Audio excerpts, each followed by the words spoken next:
All right, what's going on, everybody? Welcome back to SaberSim's DFS Office Hours. It is Tuesday, March 29th of 2022. We've got a handful of questions in our queue here for today's show.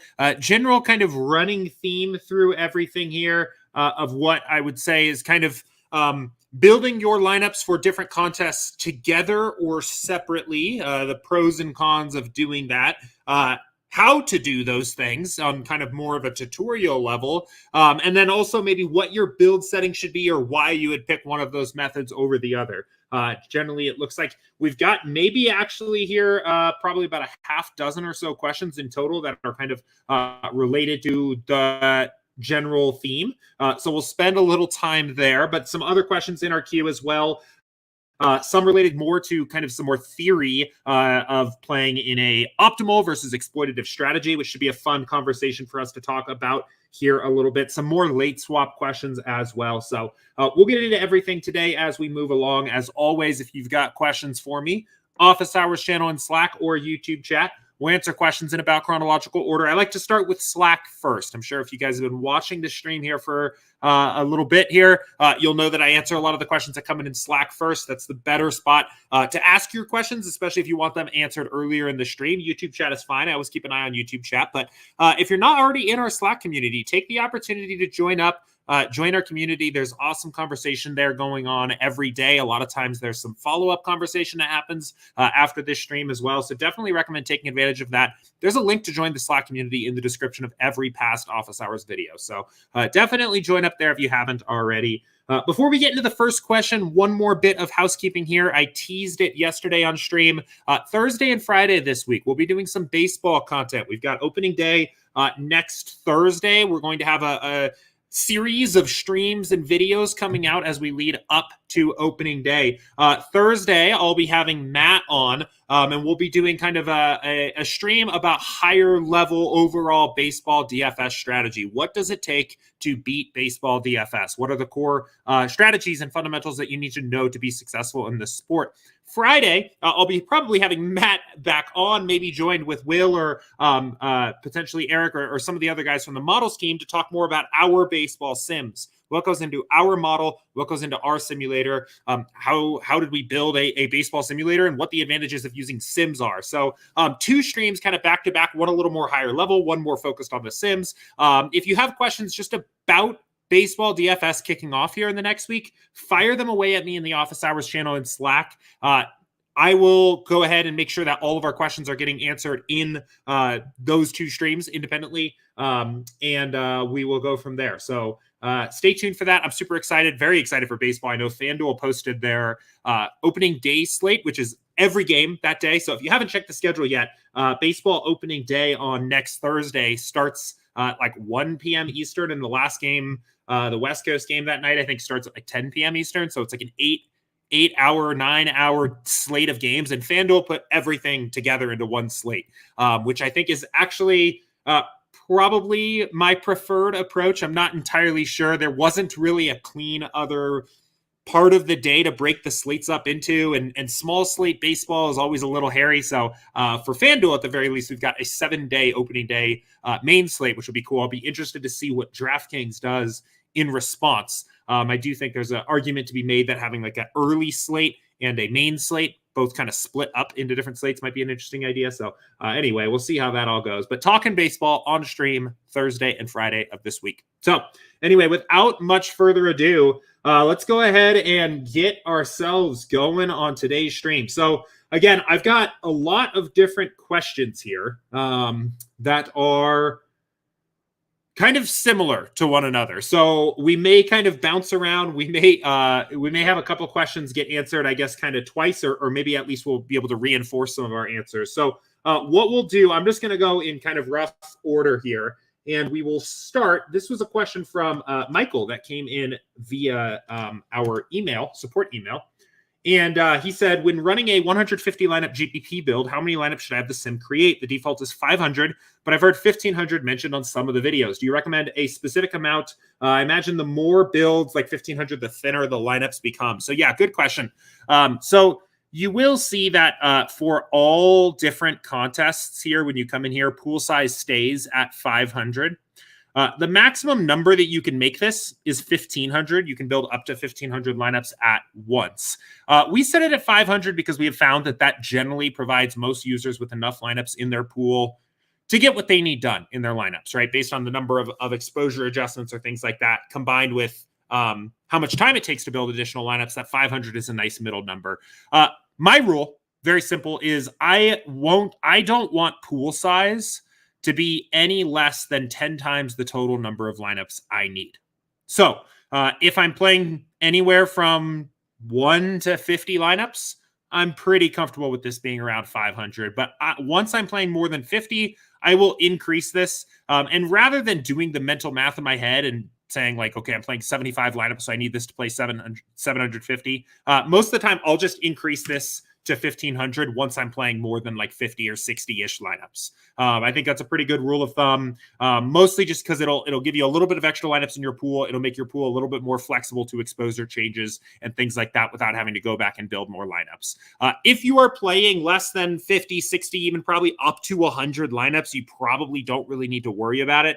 I personally think that if you are doing 150 here, I would recommend just changing this to 1,500, and it will probably just save you a little time and simplify some things for you in the long term. You won't end up in a situation where maybe you do have to go back and build a larger pool because the first pool of 500 lineups wasn't enough to get what you needed done. So ultimately, on the point of the kind of thinner lineups, there are an enormous amount of viable lineups for a given slate. Even 1,500 lineups is just it is a microscopic piece of the pie of even viable lineups that can be built for a slate.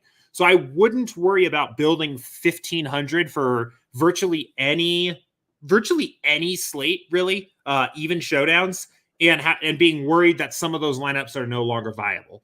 Any lineup in a pool of 1,500 for virtually any slate on the app here is going to be a full pool of viable lineups. Will was on one of our streams a couple weeks ago here, and he said for an NBA slate, even with a restrictive pool, so say 40 or so players in your pool, and some kind of guardrails of a minimum salary and maybe a minimum projection to make sure that you don't just get terrible lineups, it is, I believe, 3, 4, 5 million combinations of viable lineups you can make, even with just a pool of 40 players. So definitely don't sweat about having bad lineups at the end of your pool of 1,500. No worries there. So, but if you want just like, I guess even the most straightforward basic answer, I don't think anything is really ever going to go wrong if you just increase this to 1,500 for most of your lineup builds.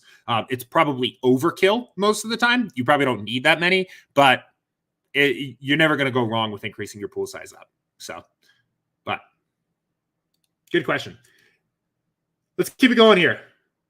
Okay, so I'm just going to answer these in the order that they came in here. Again, kind of a very similar trend, very similar theme through a lot of these first few questions here. This one was from Tony. He said, if I'm playing the piggy and the fadeaway, do you recommend one build for 170 lineups or two builds, considering the piggy is anywhere from 115 to almost 250K entries on a given night, while the fadeaway is usually between 25K and 50K? In context, not worried about speed, handy with both Excel and the builder to the point where two builds shouldn't be a problem if that's the optimal recommendation.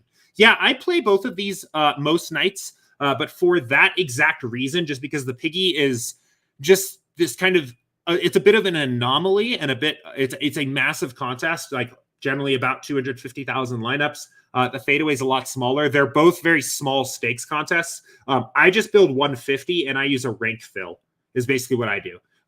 So I'll put the top 20 total lineups in both contests and then the remaining 130 into the piggy bank. I think there's a big enough discrepancy in the size of these contests that it's not necessarily enough to just say that a lineup is entered into the piggy bank. And like, if you have a high upside lineup, it will win either contest. The difference of what it takes to beat the piggy, in some ways, just because of the sheer number of lineups, the piggy is the hardest contest to take. You have your lowest raw probability of coming in first. That's kind of corrected a little bit because of just how soft and how many dead lineups there are in that contest. But beating 250,000 lineups is difficult.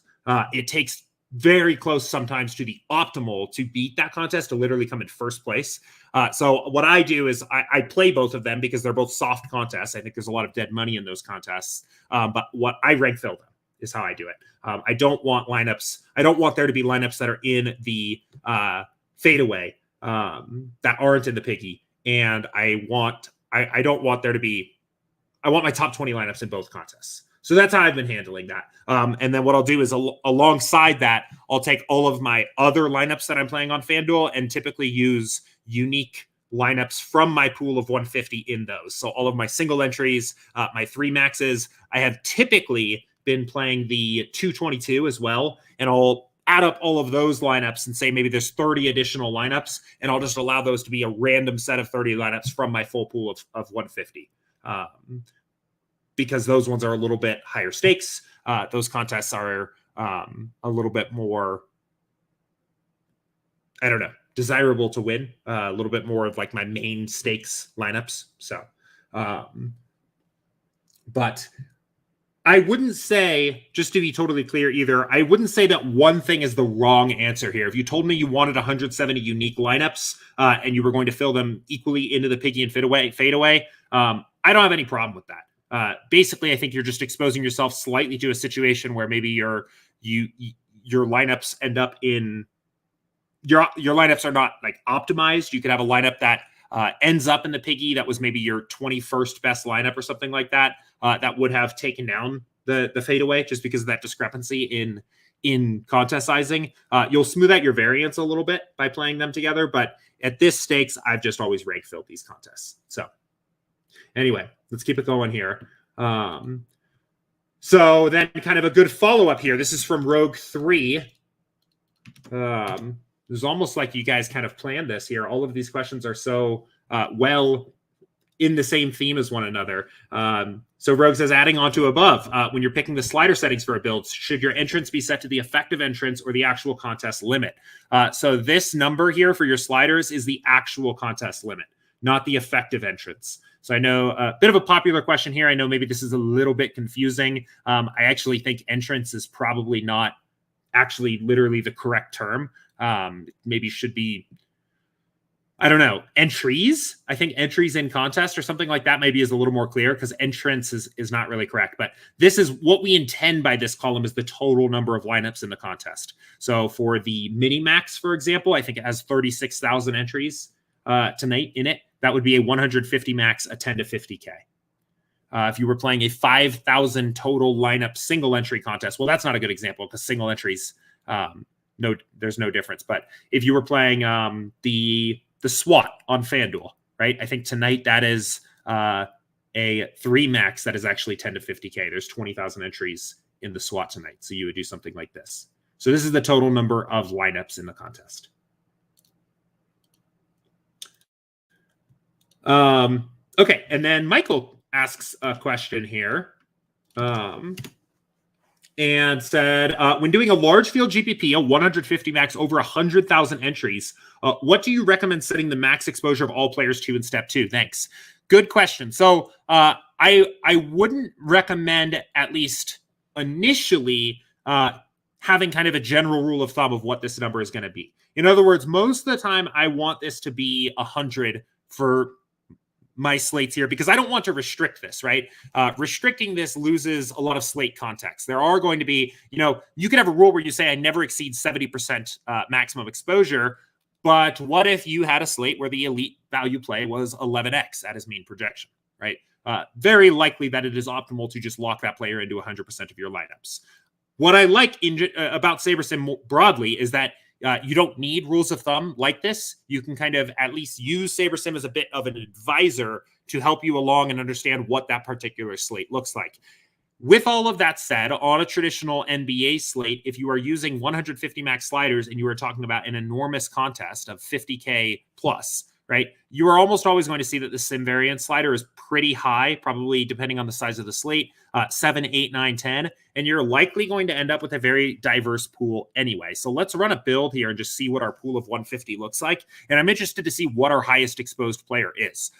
It is almost certainly going to be lower than what you would get in the equivalent sized 20 max or a 3 max or something like that. So we'll give this a moment to run and see how this looks out. But I think this is what I would recommend doing. Is I would recommend running a test build, having an understanding of the slate, what it looks like, where there's elite value, where there are elite plays, what is the baseline exposure you are getting to against the field on those plays. And then in step 3, you can adjust down further if you want to be a little bit more risk averse, or if you want to be a little bit more risky, you could even consolidate your exposures a little bit.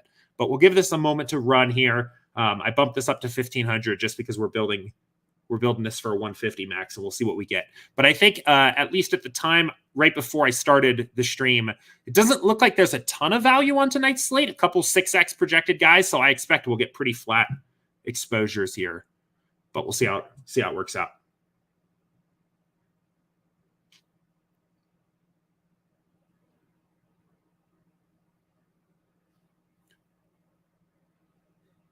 Okay, so our most exposed player is Luka at a little under 70% exposure.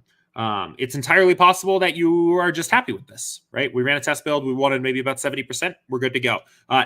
If you want to lower it a little bit more, maybe you say, there's no reason I need to be more than 2x the field on some of these elite plays, right? So maybe you bring him down to 60%. And, maybe you keep going. Maybe 2x the field on Drummond. Maybe you want to be a little closer to 40%, 50%, something like that, right?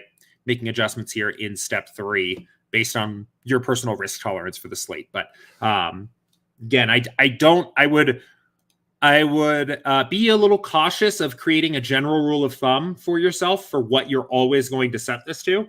I would have run a test build first, see what the slate looks like, see what kind of exposure you're getting to the best plays in your lineups for your 150 max. Because of where sim variance is going to be for these contests, you're probably not going to have all too often 100% exposure to any one player or anything like that anyway. From there, I think you can make player by player adjustments in your build and kind of bring down some of your exposures to some of these top plays. Or if you do decide that you want to come back and put in a maximum exposure, maybe for this build, we wanted to come back and do 50 or 60%. I think that's perfectly fine, but you should do that on a slate-by-slate basis, having run a test build first and seeing what's out there. Because if you did build a general rule for yourself and say, I only have maximum 60% exposure to any one player on any slate I'm playing for my 150, you are going to miss out and probably play suboptimally when you have that slate where there's spectacular value, that it makes sense to be 100% exposed to somebody. So, but really good question there here. Okay, so now I'm gonna actually jump over a couple questions here just to kind of keep staying in the same general theme of what we've been talking about here. So this is from Average Call of Duty Player, and he says, when playing single entry and other max entry contests on the same plate, is it better to build your lines independently? Meaning, should I build my single entry first, then my max entry lines, or build my max entry and then use the single entry for one of those single entries? This is a lot of personal preference. I feel there's a trade-off essentially either way. So the option 1 is you would go in here and you would say, let me get an entries file in. Get my entries for tonight going.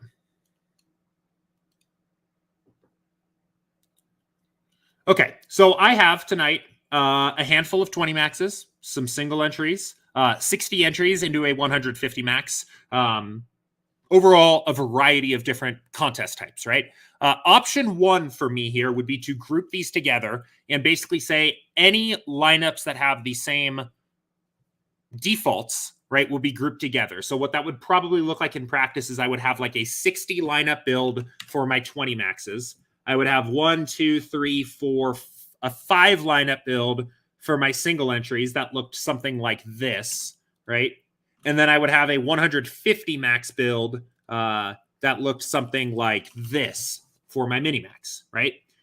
What you are gaining by going this direction is you are using sliders that are theoretically perfectly optimal for those individual contests, right? We have done quite a bit of extensive back testing on these sliders and set these default values to different contest types where they are intentionally, right? We have found that those are the best contests over time, or the best lineups over, or the best settings for those contests over time. What you are sacrificing is, I guess, twofold, really. One, you are increasing the amount of time that it is taking for you to do this process. You are also increasing the general, toil that it takes to accomplish these, where you're going to have to be managing exposures in 3 or 4 different builds. You also lose the ability to make sure that you have a unique lineup into every contest. If you do one build for your single entries, one build for your 20 maxes, one build for your 150, it's possible that there are going to be some lineups that are the same in all of those different builds. For some people, that's a non-issue. You're not going to have a duplication. You're not going to have a dupe in the same contest. You may just have a couple lineups that you maybe have additional action on in your total lineup portfolio.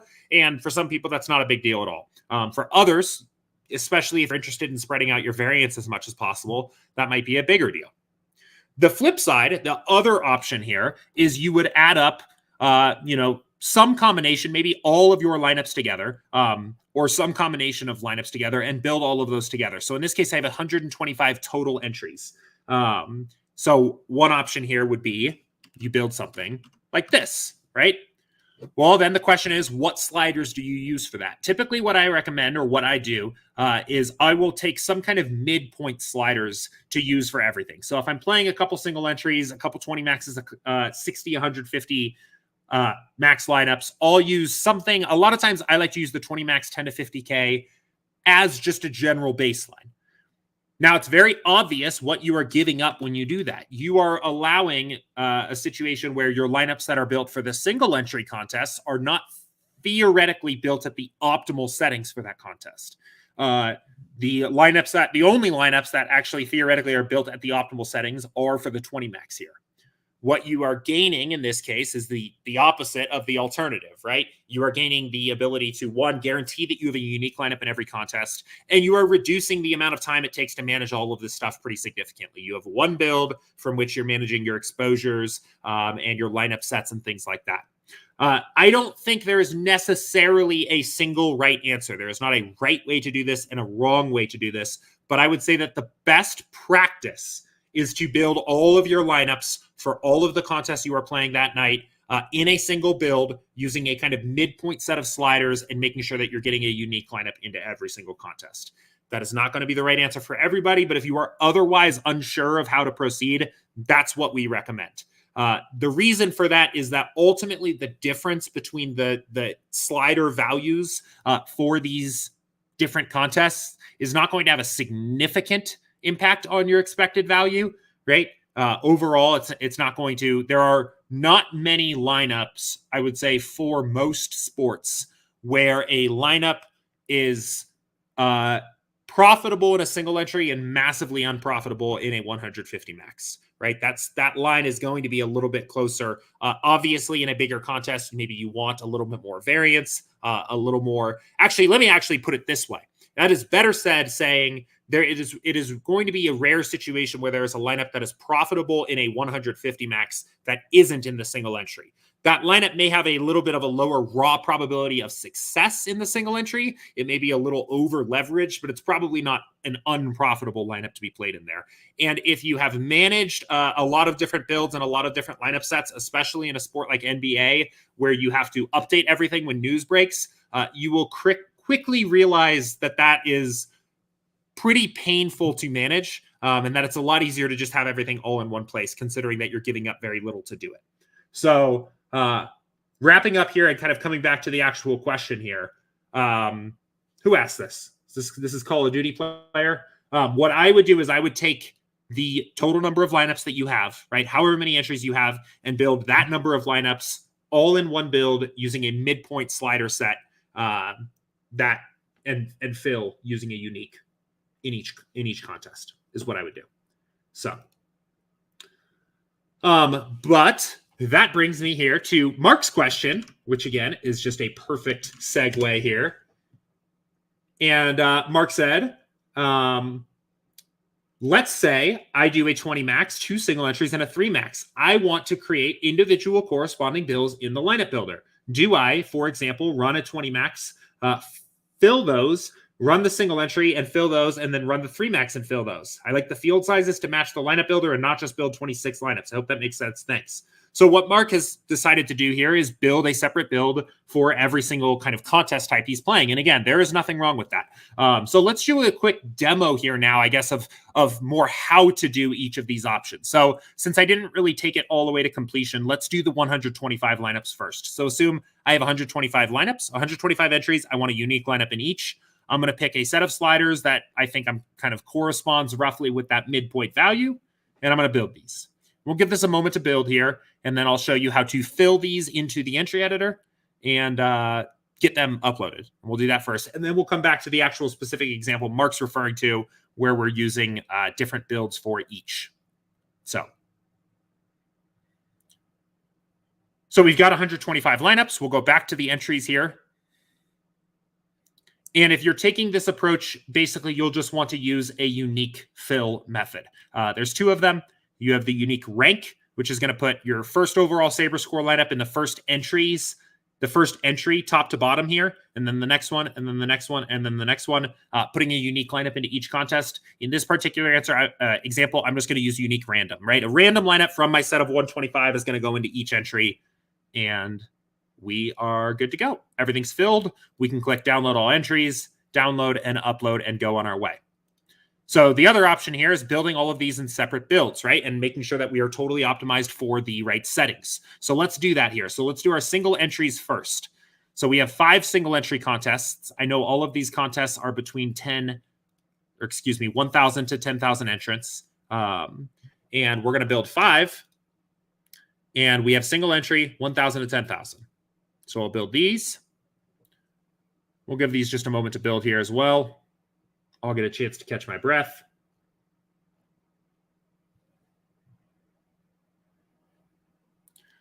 If you are doing this method, I would highly recommend relying on our renaming builds and renaming lineup set functionality because you're going to have a couple different builds flying around here before lock. I think it will simplify things dramatically. You can change the name of your build here over here. And you can change the name of the lineup set you're looking at over here. So, right, maybe not the exact same name so you don't get confused, but I think it's very helpful to rename these builds and lineup sets so that it simplifies things at the end. Let's now do our 20 maxes, right? So in my case, I have 3. They are all between 10 and 50K. So I'm going to build 60 lineups here, corresponding to my 20 maxes.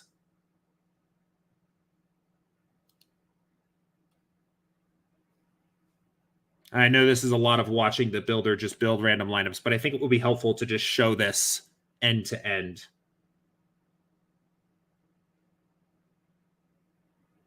Okay, so this one, again, I'm going to rename these just because I think it's really helpful. This is the 20 max, and there's 60 20 max here. You can name these whatever convention you like. And then the last one, I have a 150 max, right, which does have a different set of sliders. The sim variance comes up a little bit, but I only have 60 lineups in that as well. So we'll do this here, and we'll build this. So again, right, these are different builds. It's possible that there will be duplicates between these. You won't be duplicated within any one contest, but it's possible that a lineup that shows up in one of the single entries might also be in the 20 max build, might also be in the 150. Not a huge issue if you're comfortable doubling down on a few of those best lineups. If those lineups are showing up in each of those builds, what that really means is that lineup is optimal for a variety of different contest types. But it is possible that those could be somewhat condensed here. And this is our 150 max. And we have 60 here, but this one is for our 150 max. Okay, so let's go back to the entry editor now. Oops, I didn't rename the build. That's fine. I'll be able to tell what's going on here. Okay, and now what we can do is checkbox the builds that we want to fill. Or excuse me, the contests that we want to fill. So we have our 5 single entries. We'll take these first. We'll check all of those. We'll use the fill contest with lineups. We'll go to our 5 single entry builds, and I want a unique random lineup into each contest, right? Or each entry. So we'll do that. And now we're good. Now what I'm going to do just to make this easy is I'm going to uncheck everything again. I'm going to check only the 20 maxes.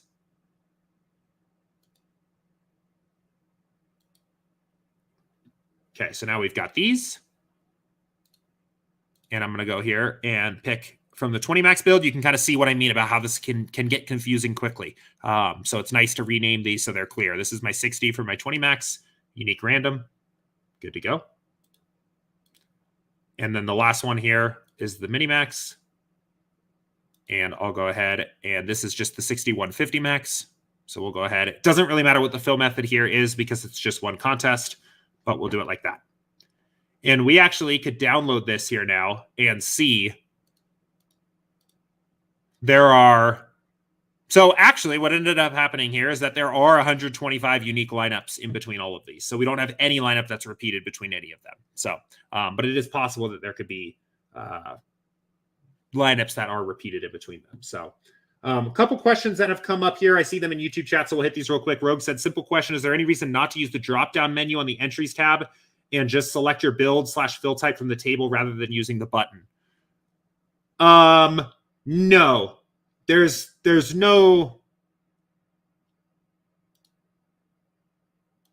No, I don't think there's actually any material difference there between doing one way or the other.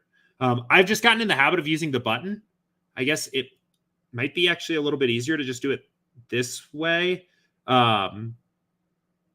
It does get a little weird.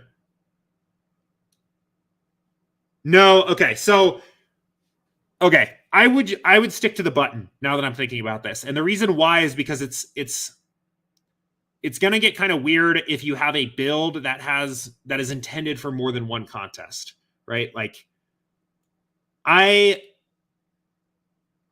let me show you what I mean here.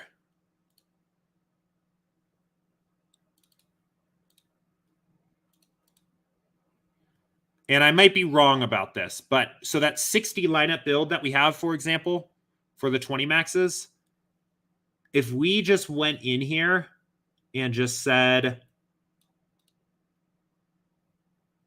20 max and unique random, I'm curious if this is going to do.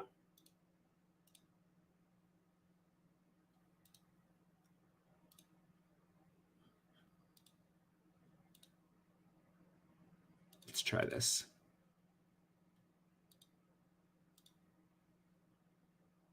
Huh. Okay. So I would probably stick to using the button. I'm not confident that if you use the drop downs, that it is going to have the exact impact that you expect, because you're doing them as separate operations, right? Like as you just watched me do that, I did the 4-point play first, and I told this contest, hey, use this build and fill with a random lineup use a random unique lineup for each entry here. And then I did it again for the and one, and then again for the quarter jukebox. I suspect that works as intended, but the reason this button is here is because when you are filling a build with a unique set of lineups, for example, to 5 different contests, using the button basically says, like, we are filling all of these contests at once. I guess what I'm trying to say is, doing it this way, I'm not entirely confident that you're going to actually get a unique lineup into each of these. You might, but that's why this button's here. So if you have individual builds that correspond to particular contests and only that contest, I think you can get away with using the drop downs a little more. But we're working on a pretty big project behind the scenes right now to streamline this pretty significantly. There are some strange things about the entry editor that are a little wonky, a little bit unintuitive, that we're planning on kind of hammering out and making a little smoother over the next few weeks. So, but stay tuned for that. Rogue said, brand new to the platform this week. It kept throwing me off seeing you do it that way when I noticed the table options first. Thank you. Yeah, and that's like exactly the kind of UI thing that we definitely are aware of is weird. 2 ways to do it. This, I think, is the preferred way, at least from the way we think about the software, but this definitely seems more natural. What is going to come here, the to-do on our end is most of your filling your contests in the future is probably going to happen at the end of the build. So rather than building your lineups and then having to go to this entry editor to do all this stuff, you will most likely just build lineups, and then from the build screen, just fill it then. And just say, these lineups are for that. and then you can go through and do other builds if you have them, or at any point once you're done, you can just download that from the build and have all of your entries taken care of. Because it's a little wonky overall that you have to go here and do all the things after you built the lineups elsewhere. So, but anyway, for Mark here to ask the question here, I hope that was helpful. So there was also another question here from Tasted Taters. He said, I like the idea of using a midpoint slider setting, but say, what if one of your sets of entries has a significantly larger payout for binking? Would it be beneficial to sway the lineup sliders closer to the 150 max settings? Absolutely. If there is a lineup, if there is a contest that you are more invested in, that is your kind of flagship contest for the slate, that is perfectly fine, right? For example, with my current set of lineups, right, that I have here, I often think about this 4-point play as kind of the contest that I most want to win, right? That's the one I'm particularly intended. I'm trying hardest to win, if that makes any sense. So I guess it just so happens that I am already using the 20 max 10 to 50K sliders, which is what this contest is for. But I think saying, I want to win this contest the most, this is the most important contest to me, I'm going to use those sliders. I think that's fine. You can also do it by investment, right? It also just so happens that the most invested I am into any contest, actually by a factor of at least 2, is also the 4-point play. There's $80 invested into this contest. The next closest would be the mini max, where I have $30 of investment. So that's another reason to use this. Again, in general, one of the other things I would think about too is a midpoint is fine. But I would lean more towards the side. I would lean more towards having your sliders higher than lower. Mostly because, again, it is possible to make a lineup that is optimized for a single entry that doesn't have enough ownership leverage and maybe isn't correlated enough and doesn't have enough variance and is actually downright unprofitable for a large field 150 max. That is unlikely to happen the other way around, right? Most of the time, if there's a lineup that is profitable, positive expected value in a larger field contest, it is probably still positive expected value in a smaller field single entry. It probably just has it probably assumes a little bit too much risk. It maybe has a lower overall chance. There may have been equivalent expected value lineups available with a higher raw probability of binking, but it's not like that is an unprofitable lineup. So I would say, another way of thinking about the sliders, if you're using one build to build lineups for a bunch of different contests, is pick a midpoint value, but sway it towards contests that you're maybe a little bit more financially invested in, maybe that you want to win more because of the overall prize pool, or all else being equal, lean more onto the side of slightly higher slider settings if you're torn. Or especially, if you do the thing where I know what a lot of people do is they'll go in and actually look at the actual slider values. So you'll say single entry is a 1-3-5, right? And the 150 max is a 1-5-10, right? So that would be, 0 or 1, right? What are we going to do? 0 or 1? Well, I'll pick the higher value there. It was between 3 and 5 here. So maybe we pick 4, and then between 5 and 10, right? So where does that go? Somewhere between 7 and 8. Well, I'll pick the higher slider value, right? And play a little bit of a higher variance strategy. So, but good question. Okay, cool. So what we'll back it up here a little bit, hit some of these other questions that came in through Slack here, starting with a very interesting one from GA33. He said, I listened to the High Stakes DFS discussion podcast where Neil Orfield interviewed Brick75. Shout out to Neil. That podcast is great. Just got started a few weeks ago, I think. I think episode 5 is the newest one. I haven't heard this one, but very enjoyable podcast over there. He said they discussed exploitative versus game theory optimal styles of DFS play. Heard this a couple of times now on different podcasts, but don't fully understand what it is. Wondering if you knew and could elaborate. So there is an interesting side conversation here that looks like it started off in Slack. So I definitely go read that if you're interested in a little more background here. I was excited to answer this question and talk about this a little bit because I think it's interesting, but I will preface this by saying that these terms originate in the poker space. I don't have a poker background. I did not enter DFS via poker. I know that is one of the very common avenues that people kind of get into it here. This overall theory originated, at least as I understand it, in the world of poker. So I'm familiar with these concepts, happy to talk about them a little bit, but I definitely come at this more from a DFS standpoint, and I may say something that isn't strictly accurate if you were to take it over to the poker side of things. So, but basically what these are is, especially in the DFS space, exploitative styles of play kind of rely on some knowledge of your opponents that you are facing. You are playing in a way to directly exploit, to take advantage of the patterns or the styles or the tendencies of the other players playing in the DFS space, your contest, right? Game theory optimal would essentially be if you had a way of exactly calculating the probabilities of certain events happening, right? A player showing up in the winning lineup in your DFS contest, matching your exposures exactly to that. You could theoretically play game theory optimal styles without having any understanding of what your opponents were doing or even any care of what they were doing, right? It is essentially how a perfectly optimized computer would do if you gave it no information about what the opponents would do, right?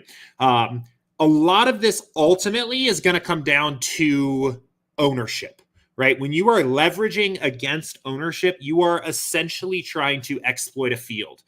Ownership in that case acts as the tendencies of your opponents, right? At a poker table, if you're playing against 6 other people, there's actually an opportunity to really learn what these individual human beings do and what patterns they have in the way, even down to how they act and how they visually look, but also to the way that they're strategically playing the game. In DFS, when you're playing against 30,000 other lineups, it's a little bit harder to do that. So you're more kind of thinking about what broadly is this field going to do. And leveraging against ownership is ultimately a bit of an exploitative style of play. I actually think that is one of the interesting little nuances here, right? Where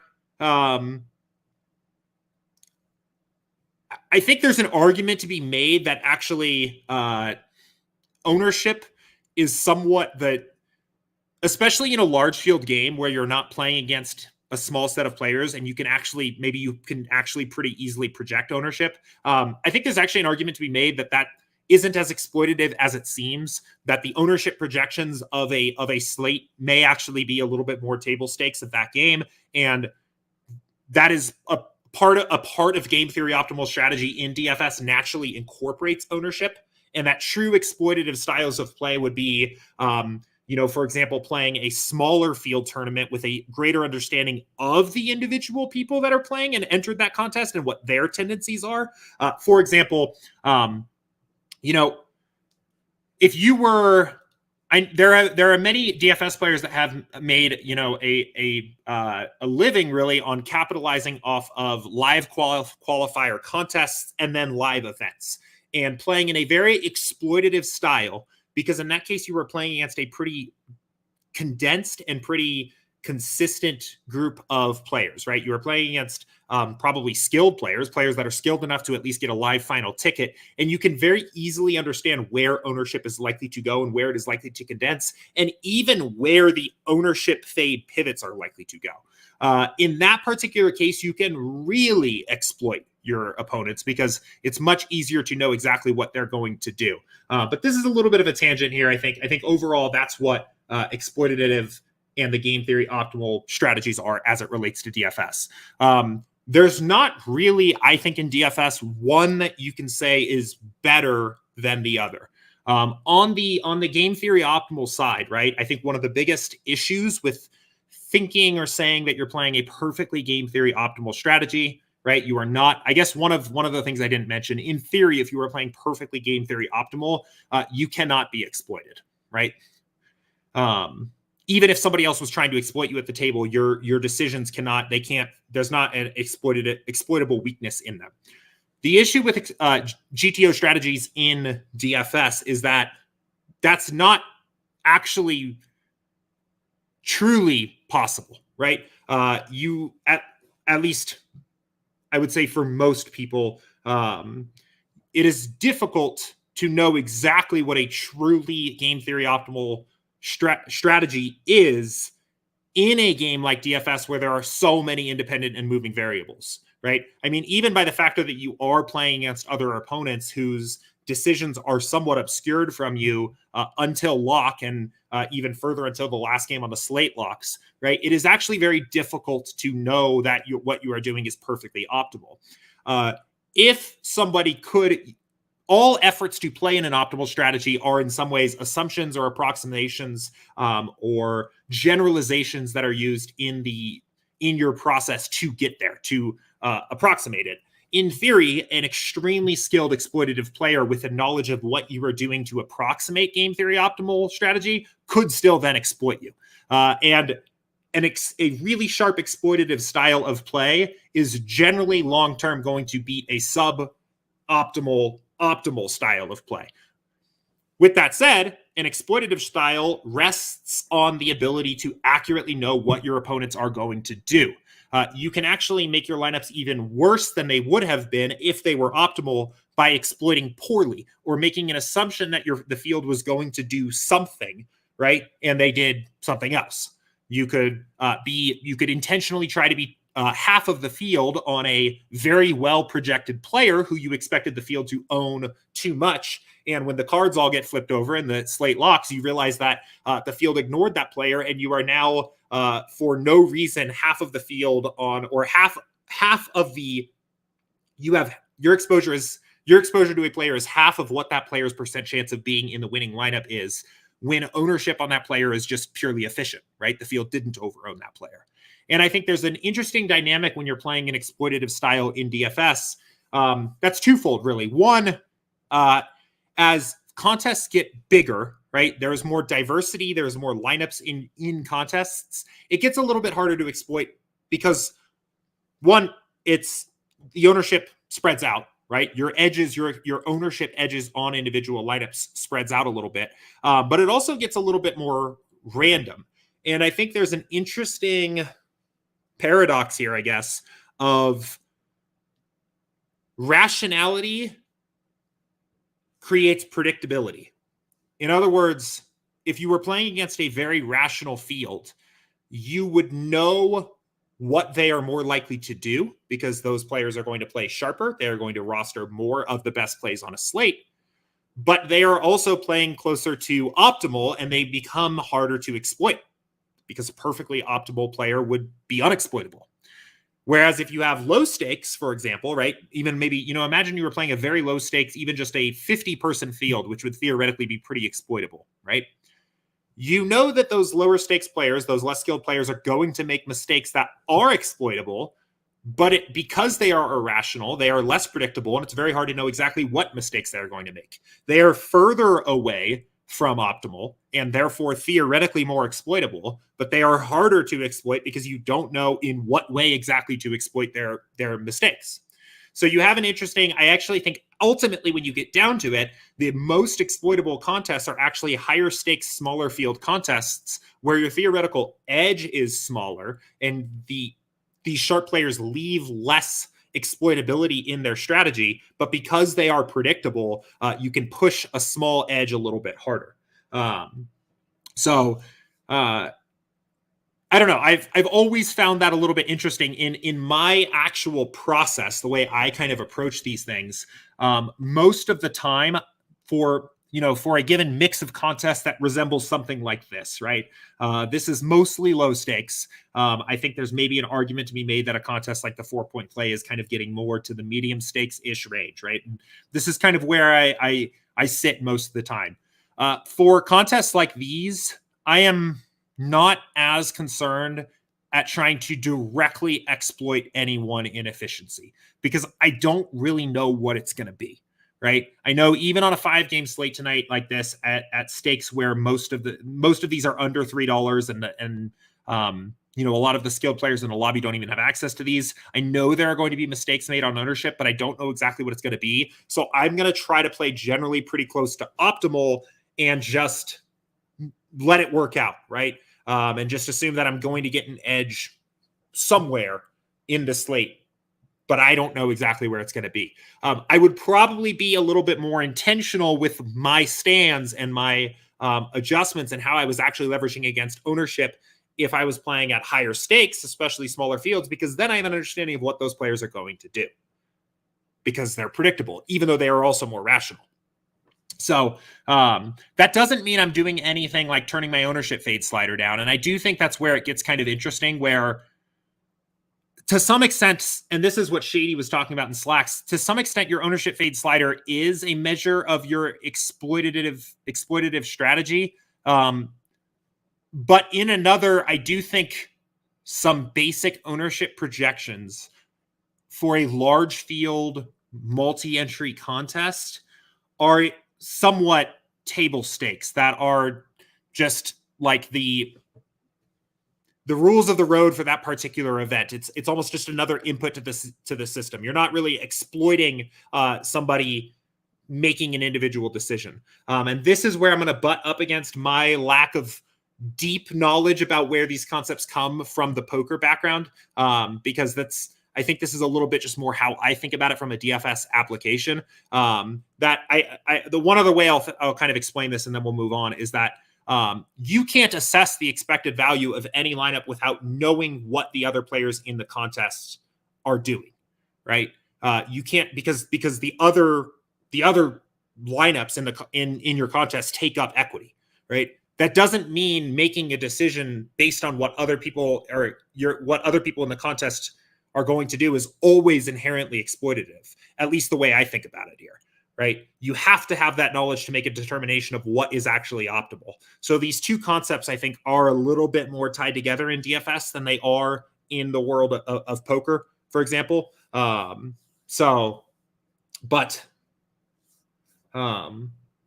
it's an interesting conversation. So that is, I guess, kind of my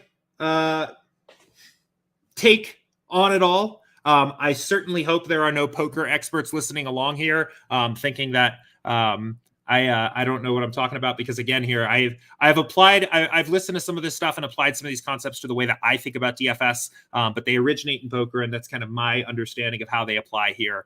But it's certainly interesting, and I think the paradox between rationality and predictability is one of the more interesting questions of exploitative strategy, especially as it relates to DFS, because you have this diminishing edge as the field gets sharper and sharper, but a greater opportunity to it's a more visible edge, it's a clearer edge, but it's a smaller edge. If you could come up with a robust way of figuring out exactly the way in which an irrational field was going to make mistakes, you could be extremely, extremely successful playing a exploitable strategy at the lower stakes, because those edges are going to be bigger. And if you could come up with the way of figuring out how to push them, you can make a killing. So, but David makes a good point here. He says, in Showdown, an example of an exploitative strategy would be building lineups that do not max salaries. Yeah, and that's a really good point, right? What is dependent there, the primary factor is knowing that the field is going to overvalue lineups that are built against the maximum salary at a rate that is not proportional to the overall spectrum of different salaries and how often those lineups are optimal, right? If the field is building lineups between 49.8 and 50 in 85% of their lineups, but those lineups only are the optimal for a showdown 65% of the time, there's an inefficiency there. And if you know that, you can exploit that by building lineups that don't have those salary ranges, right? A lot of times when people are talking about leverage, in one way of, in talking about the probability of a player being in the winning lineup or a stack being in the winning lineup versus the ownership or boom bust type tools, of which there are dozens out there, those are always pushing you in an exploitative direction. That is essentially what's being done there. That is a prediction about the way the field is going to handle a certain situation and an answer of how to exploit that. And I think that can be valuable, again, but I would be careful in situations where the field is going to act irrationally, right? If you are playing, the quarter jukebox, right? That is not most likely a field that can be expected to play very rationally. Even something like the $15 fadeaway on DraftKings, right? There's a lot of sharp money in that contest. There's also a lot of very dead money in that contest. It can be somewhat difficult to accurately project ownership inefficiencies or ownership projections in that contest. And by playing exploitatively, you are risking more on your ability to do so. You could just roster the players at the rate at which they are likely to show up in the winning lineup with no effort made to exploit. You potentially have higher upside if you try to play an exploitative strategy and you're right, but you also have more at risk if you are wrong. So anyway, I enjoy talking about this stuff quite a bit. I think this theory stuff is quite a bit of fun. But happy to dive in a little bit more there if anybody has any follow-ups, and really just happy to kick some ideas around here as well, because some of these concepts are somewhat new to me as well. So, okay. I'm going to hit this question real quick. This is from Average Call of Duty Player. It's about late swap, and then this may be our last one here for the day. I don't see any other questions coming in. Eric said, first year rocking with Saber for MLB. Hope it's as profitable as NBA was. I think you will be happy. So MLB is it has historically been my best sport. I think in many ways, SaberSim is built to crush sports like baseball that are high variance and high correlation. And yeah, looking forward to it. So check out the streams later this week as well if you are interested in an introduction to baseball DFS. Maybe our last question here from Average Call of Duty Player again. And he said, I keep seeing people talk about late swap. Are they referring to only when a player is ruled out like last night, or do people rebuild their lines as the night goes on, replacing previous even with nobody ruled out? So in general for NBA, when I'm referring to late swap on stream, I am essentially referring to it in the context of rebuilding your lineups before the start of every game, period, right? If there is truly no news whatsoever, nothing has changed, not even a new sim has run, then you don't really need a late swap. At worst, you're just going to reshuffle your lineups, right? But late swap, especially for a sport like NBA, is not just about a player getting ruled out. And it is especially, I think, the most common misconception and the most common mistake that people make when it comes to late swap in NBA is they assume it is about removing players that are out from their lineups. And that is not really the case. It is about capitalizing on the information that has changed. Nobody wants a 0 in their lineups. That is the baseline bare minimum of what you have to do when late swapping. But the edge of late swapping is capitalizing on new information that others are going to ignore after lock. And sometimes that comes in the form of a player getting ruled out, and Rudy Gobert gets ruled out, and now there's an elite value.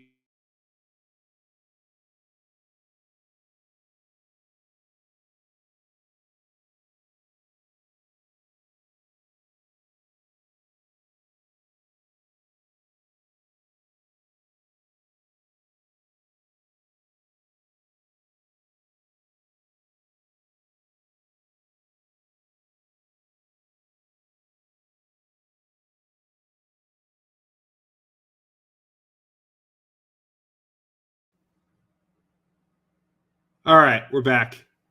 I apologize about that. 2 days in a row. We were going on a good streak here with no weird internet blips. But 2 days in a row, I maybe need to do a router restart or something like that. So anyway, I'm back again. I don't always know exactly where I cut off. The point I was trying to make here, man, I was really on a roll too. The point I was trying to make here is that the main benefit of making adjustments while late swapping is capitalizing on new information. So that can come in the form of somebody like Gobert getting ruled out and creating new values here. But that can also just be somebody starting that wasn't expected to start, right? You maybe get a min price player that's starting because the coach is using a different rotation or something like that, and the field isn't adjusting correctly. In fact, actually, sometimes the less another weird kind of, I guess, paradox of DFS is that sometimes the less impactful the news is, the actual more edge you can get in DFS because the field is less likely to see it, right? If we get something like Gobert out after lock, that's a newsworthy enough piece of data that more people are likely to react to it. If we get, let's see.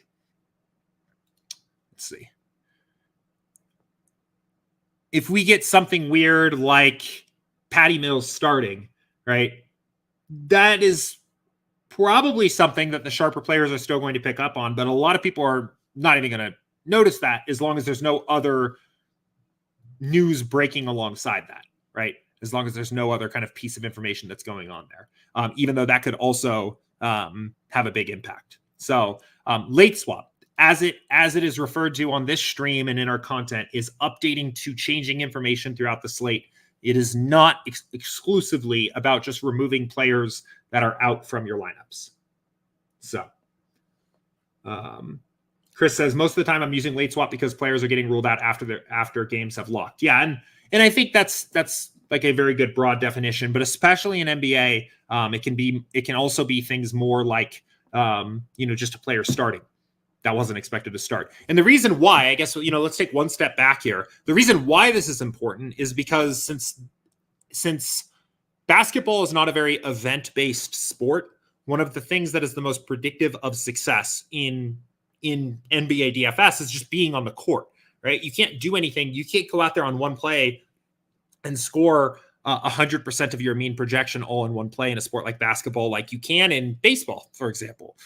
So when news changes and minutes projections change significantly of who's expected to be on the court, it changes the way that certain players are projected and what plays are good or not, right? In other words, news changing, whether that's players getting ruled out or starting lineups changing, increases the opportunity of players dramatically. In baseball, for example, right? Let's say we get a late Dodgers lineup and we learn that, I don't know, Cody Bellinger's in the lineup or something instead of somebody else, right? That does not dramatically increase the opportunity of every other player in the lineup, right? There may be some very, very small edge that's changed based on the way that those players project, but there's not a massive change in the opportunity of those individual players, right? Football can be a little bit of a mixed bag, right? You have a star running back get ruled out. Well, the backup now probably has such an increased opportunity that now that player's an elite play. That might even change the slate dynamics of that particular slate. A wide receiver, right? A star wide receiver getting ruled out does not always create massive opportunity for the other wide receivers on the team. It has some impact, but it doesn't always completely change those dynamics for those players. So it depends a little bit on different sports, but in NBA, it's extremely impactful because virtually every player on the team benefits quite a bit from a player getting ruled out. And any player that wasn't starting that now is typically has an enormous change in their projections most of the time. So very important component. In fact, my favorite video, I guess not favorite video, I won't even pull it up here. We have a video up on our YouTube channel saying NBA late swap is the biggest edge in NBA DFS, which I strongly believe here. So cool. I don't see any other questions coming in here. We will go ahead and leave it off there for today. Appreciate everybody that tuned in, participated here. Big thank you to everybody that watches and listens to the stream after it goes up on YouTube. Apologies again for the brief internet blip. Thank you all for staying with me through that. I actually think the viewer count on the stream managed to go up after that quick little blip there, which was always nice to see. We will be right back here again tomorrow, same time, same place, 2 p.m. Eastern. And then a reminder before we head out. Oh yeah, there was one other, there were a couple other questions here. I'll hit these real quick. HC said, would you be doing any MLB videos on new members using SaberSim? So that at the end of this week, Thursday, we'll be having Matt come on. We'll be doing kind of a high-level strategy. What does it take to be successful in baseball DFS? The core concepts you need to know. That'll be on Thursday during the office hours block. And then on Friday, we'll be doing a stream about how we built our baseball simulations, what goes into our model, how it's built, how it works, what is the advantage of using sims for baseball. And then next week, we'll be having 2 other videos coming out. One will be kind of more of a strategy guide, and then one will be a very basic tutorial of actually how to use SaberSim to build baseball lineup. So we have a lot of content planned over the next couple weeks here, I guess. Yeah, definitely we'll have a lot of opportunities to answer some baseball questions. So if you have baseball questions, email us or pop them in the Office Hours channel in Slack,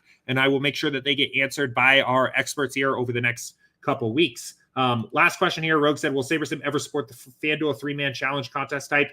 It is our goal to get support up for all of these different tangential kind of smaller contest types that are out there. I know DraftKings tiers is one that gets asked for all the time. I think that's probably the next closest in terms of support, just based on the prize pools that are available for some tiers contests. It is our goal to long-term support all of these different random contest types that the sites provide for these different sports. This one in particular, I think, might be a little bit further off just because the prize pools are a little bit on the smaller side, a little bit of a lower edge in these contests as well, but it is on our radar. So cool. Awesome. We'll leave it there. I'm back tomorrow, 2 p.m. Eastern for Office Hours, streams about baseball on Thursday and Friday at 2 p.m. Eastern. In the meantime, enjoy this little 5-gamer tonight here. Take care. Good luck, and see you guys later.